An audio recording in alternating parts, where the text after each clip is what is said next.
কেমন স্যার? হ্যাঁ, কি ঘুমাইছো?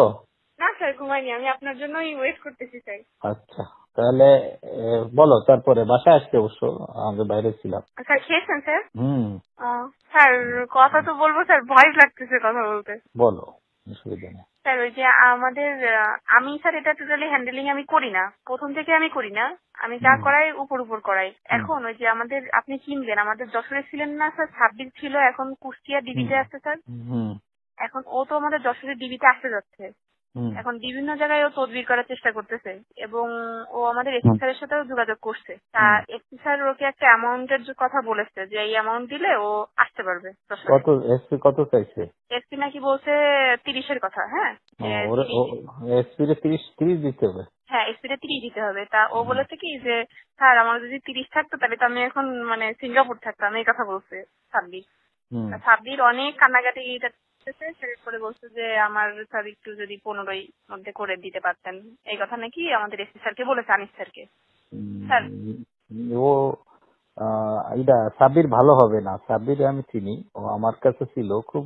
না, সাব্বির এটা কিন্তু উনাই ডাইরেক্টলি কিন্তু এসপি স্যারের সাথে কথা বলেনি, এটা একজনের মাধ্যম দিয়ে বলানো হয়েছে। সে আবার আমার চাচা হয়, বুঝছেন। তার সাথে আবার আমাদের আনিস স্যারের সম্পর্ক ভালো। তা সে বলছে কি যে ভাই আপনি তাহলে একটু যদি আনিস স্যারের সাথে কথা বলে দেখেন যে আমার যদি আনতে পারে তাহলে কেমন কি হয়। তা তখন সে বলছে ঠিক আছে, সাব্বির ও ডাইরেক্টলি এখনো কথা বলেনি। ডাইরেক্টলি অসুবিধা, আর ও আনিসকেও পারবে না। ও আনিস স্যারকে আসতে চায় না, আর আনিসকে পারবে না। আনিসকে 30 লাখ টাকা দিলে ও কোথাতে কি করবে? আরো তো জায়গা আছে, তাই না? এটা তো আশ্বস্ত করছে আনিস স্যার তাকে। আনিস বলছে যে এত দিলেই আসতে পারবে। এত দিলেই আসবে কিভাবে? ডিআইজি পোস্টিং না দিলে তো আসতে পারবে না। হ্যাঁ, এখন তারপরে আমি তো তারপরে বলছি যে আমি মনির স্যারের কথা তো স্যার আপনাকে বলছি যে ওনারটাই রাখবো, আপনাকে আমি কোথাও আমি ছোট হইতে দেবো না। একই কথা, এসপি যদি 30 নেয় ডিআইজি নেবে কত? না, এটা তো তার বক্তব্য। এখন ও তো 30-এ রাজি হচ্ছে না, ও বলছে যে আমি যদি ইনফ্যাক্ট ওরে না দেওয়া ভালো ওরে, কারণ ও মানুষের পর্যায়ে পড়ে না, ও খুব দুষ্টু লোক। ও ওই জায়গায় বসে ভালো কামাই করতেছে, ভাগ দেওয়া লাগতেছে না, ও দিয়ে ওর ভালো। এখানে এসে ও এসপি রেও জানাবে না কিছু, পয়সা দিয়ে গেলে ডিআইজিরও জানাবে না, অতএব ও দুষ্টুমি করবে।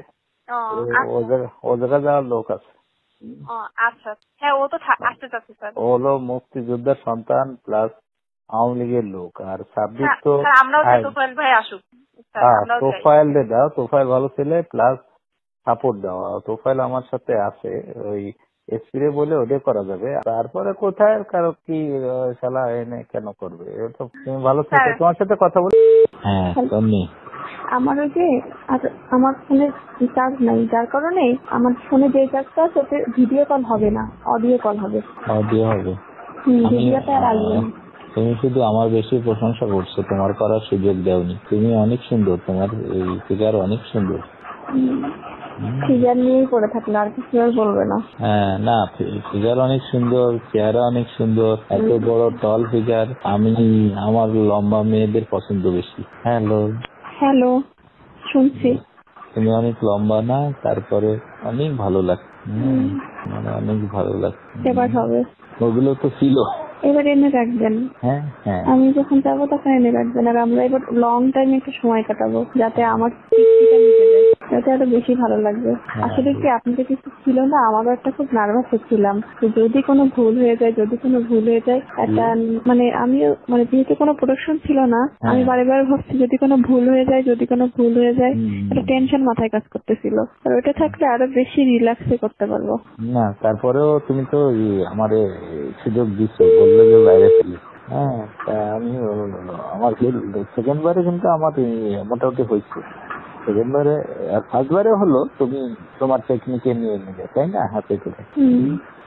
আর সেকেন্ড বারে হয়েছে ওইটা বিছানায় শুনছি। আমি না ওই বিছানায় তো আছে, শালারা তো পাল্টাইনি, ওরা বুঝবে কিভাবে, বলতেও তো পারতিস। হ্যাঁ, বিছানা তো এটাই আছে। আমি এই দিকে সরে আসছি, এই কোনার দিকে। তো বিছানার কথা তো পাল্টাইও দেয়নি চাদর, বললে তো সন্দেহ করতো। হ্যাঁ, সেটাই। কালকে একটা বুদ্ধি করবানি, আগে থেকে ফেলে রাখবানি, বলবানি যে চাদর পাল্টায় দাও না কেন, চাদর ডেলি পাল্টাবো, এই বলে দিল। আমার না এখন এটা আমি সেটা বুঝতে পারছি, আপনি আসলে সত্যি অনেক সেক্সি। আমার মানে ধারণার বাইরে, মানে ধারণা ছিল না আপনি এতটা হট আর কি। আপনি তো জানেন না, একটা মেয়ে হিসেবে আমি খুব প্লিজড। হ্যাঁ, না আমি শুনছি, শুনে আমার ভালো লাগে। আমি খুব সন্তুষ্ট, আমার যতটা চাওয়া ছিল তার থেকে বেশি পাইছি।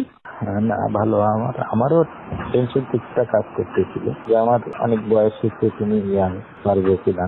আমার এই যন্ত্রটার সাইজও কিন্তু ভালো না, ভালো না। ওইরকমই তো হয় ছেলেদের, আবার কেমন না বড় ছোট হয় না, ঠিকই তো লাগলো, আমার মতন তো ঠিকই আছে। হ্যাঁ, না আমি ভাবছি এরপরে তোমার ঘাড়ে তোমার পা দিয়ে আমার আমাকে ধরতে দেরি আর আমার কাছে যাইতে দেরি হয়নি। আমার এতটা কারেন্টের মতো আমি চলে গেছি আজকে। ও হ্যাঁ, এখানে ঢুকেই তো আমরা ওই যে আগের দিন আলাপ করে নিচ্ছিলাম না, এই জন্য আগে। ঠিক আছে, আমাদের বয়সের ব্যবধান আছে কিন্তু জুটি ভালো। আমার তো মনে হলো না যে কোনো ব্যবধান আছে, কোনো ব্যবধান বলে মনে হলো না। আপনি যে সেক্সি, ও অনেক। আমি আপনাকে, আমার এখনো মনে হচ্ছে যে কেমন একটা যেন হচ্ছে আমার সমস্ত শরীরের মধ্যে। অনেক মজা, মানে এত মজা, তা কি বলবো, মানে অনেক সুপুরুষ একদম। যা ছিল তার থেকে আমার বেশি ধারণা হইল। যখন তোমার ফ্রি দিন হবে না, ফ্রি হবে তখন তোমার ওটা আমি ভোরে দিয়ে দেবো। তারপরে দরকার নেই রিস্ক নেওয়ার। না, ফ্রি দিনে ভোরে ফেলবো একেবারে। আমার আসলে কখন কোন সময় হচ্ছে তো, মানে আমার ডেট অনুযায়ী হচ্ছে না, এই জন্য একটু সমস্যা ঝামেলা লেগে গেছে। ঠিক আছে, জীবনের ঝুঁকি যেখানে ওখানে আমি ওগুলো নিয়ে আনাই রাখবো। আর যেই কয়দিন অন্তত থাকছেন সেই কয়দিন আমি বেশি বেশি যাবো। আচ্ছা, আমাদের নাই হস করে থাকলো না এটা, কিন্তু আমাদের কি একটা কথাবার্তা হবে না? হ্যাঁ হবে।